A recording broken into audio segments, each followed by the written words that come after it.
guys, 5:30 na ng hapon. Pag walang pila kay Diwata, kakain ako. Pero pag mahaba ang pila, wala, hindi tayo pwede. Mauubos ang oras natin. Ito, papunta na ako.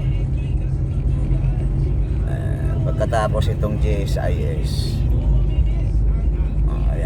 pagkaraan ng 300 metro, dumiretso lang sa Atang de la Rama. Tapos ngayon, manatili sa kanan. mga nakaparada na yan. Ayan na yung JSIS.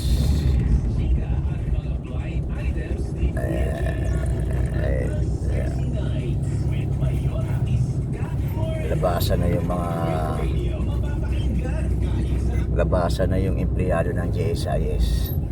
Kaya kung hindi mahaba ang pila na kay Diwata, kakain ako. Pipila ako kahit abutin ako ng half hour, kalahating oras.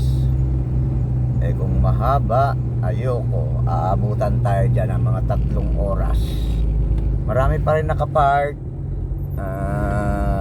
Balita ko nga, may kaso si Diwata sa physical injuries. Inaresto kanina pero nakapagpiyansa. Ayan, Diwata Paris. Nakapagpiyansa siya ng 3K si Diwata. Ayan, ay, ang haba. Ayoko. Ayan. Diwata Paris. Ayoko. Ayan, nakapilang yan. Kahaba-haba niyan. Ayoko. Sorry, dito ako sa kabilang mamihan.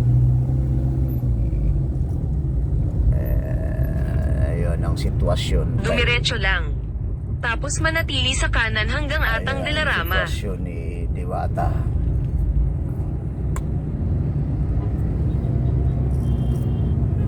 Ayun ang sitwasyon kay Diwata Paris. Hindi tayo mag-aksaya ng oras. Mahalaga ang oras ko. Kasi 1 o'clock na ako ng hapon nakalabas. 5:30. Manatili sa kanan hanggang Atang de la Rama. Kay Diwata pagkaganto, kailangan sadyain. Pagkaraan ng 400 metro, Nako. kumaliwa sa Sofitel Philippine Plaza driveway.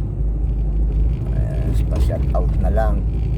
Please follow my, subscribe naman mo sa YouTube channel ko.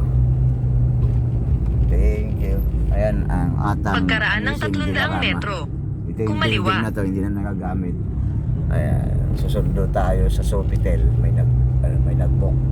Okay, bye bye.